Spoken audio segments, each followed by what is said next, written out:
সাহস না থাকতো, তারা যদি সম্মান না দিত, আপনারা এই দেশকে স্বাধীন দেশ হিসেবে গড়ে তুলতে পারতেন না, পেতেন না, ফিরে পেতেন না।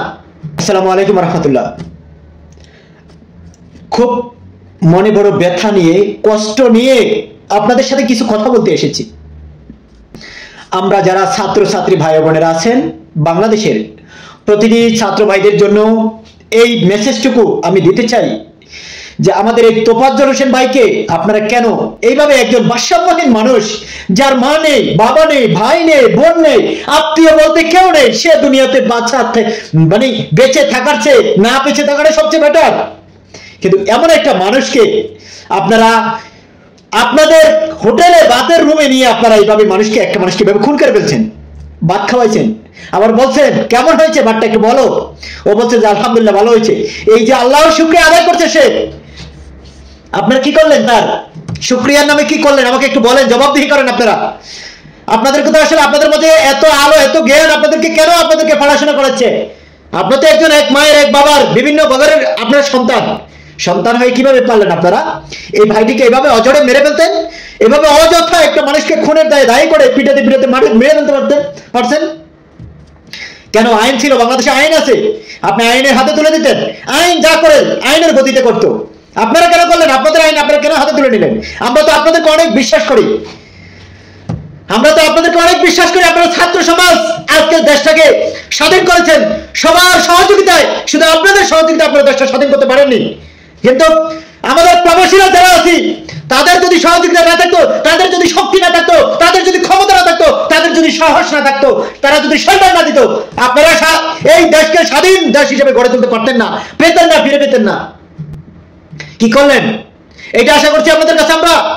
আমরা এত হাজার হাজার লক্ষ লক্ষ মানুষ প্রবাসে পড়ে আছি, শুধু আপনাদের ভালোবাসার দিকে আমরা 15 থেকে 20 দিন আমরা বাংলাদেশের টাকা পাঠানো ব্যাংকের সব লেনদেন বন্ধ করে দিয়েছি, শুধু আপনাদের ভালোবাসার দিকে, বাংলাদেশকে স্বাধীন করার জন্য আমরা এই কাজটুকু করেছি। আর আপনারা কি এইভাবে নিরীহ মানুষের উপর এইভাবে টর্চারিং করে মানুষকে মেরে ফেলার জন্য? নো, এটা কখনো আশা করিনি আমরা। প্রিয় ভাইয়ের আমার, আমরা এটা সুস্থ তদন্ত বিচার চাই।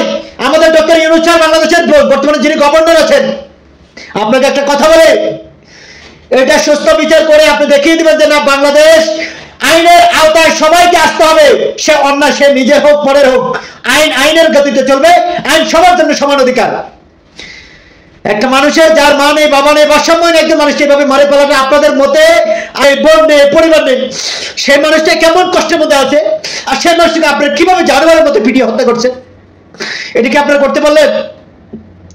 বলেন ভাই, আপনারা বলেন। আমরা এটা আশা করি না আপনাদের কাছে। সত্যি আজকে আমি জানি না, আমার জায়গা যদি আমি ওই কাহের যদি কোনো আত্মীয় স্বজন হতাম, আমি কি করতাম আমি নিজেও জানি না। একটা মানুষের কষ্ট এভাবে সত্যি মেনে নিতে পারিনি আমরা প্রবাসীর হয়ে। এটা আশা করিনি ভাই আপনাদের কাছে। আপনারা দেশ চালান, দেশকে সুন্দরভাবে চালান, দেশের মানুষের প্রতি মায়া মমতা সহনশীল হন। এভাবে নয়, আপনারা দেশের মানুষকে অযথা একটা মানুষের ভুল না করে কিন্তু সে দোষী হয়ে গেল, এটা আশা করিনি আমরা আপনাদের কাছে। সত্যি খুব কষ্ট হচ্ছে আপনাদের সাথে এই কথাগুলো মেসেজটুকু দেওয়ার জন্য আজকে আমার এই ভিডিওটি বানানো। আমি চাই আমরা যারা প্রবাসীরা আছি, আমরা এটা সুস্থ তদন্ত, সুস্থ সঠিক বিচার চাই। আমরা এটার যতক্ষণ পর্যন্ত আমরা সঠিক বিচার না পাবো, আমরা আমাদের জায়গাতে আমরা স্থির থাকতে পারবো না। আমাদের ডক্টর ইউনূস স্যার, আপনাকে বলি, আপনার গতিতে আইন চলে, আপনি এইটার সুস্থ বিচার যদি না করেন, কাল আবার আরেকজনকে এভাবে খুন করে ফেলবে, এইভাবে তাদের মন গড়ে তারা মেরে ফেলবে অযথা। কোনো একটা এরকম হাজারো নিরীহ মানুষ আছে, তারা হয়তো একটা ভুলভাল কিছু করতেই পারে, তাদেরকে এভাবে মেরে ফেলবে। আপনি তার সঠিক বিচার করেন। আর সবাই ভিডিওটি শেয়ার করবেন বেশি বেশি। ভালো লাগলে অবশ্যই ভিডিওটি শেয়ার করবেন, সবাইকে দেখিয়ে দিবেন যে বাংলাদেশের আইন কাউকে ছাড় দেওয়ার মতো না, সে নিজে হোক পর হোক, আইনের গতিতে। সবাই ভালো থাকবে।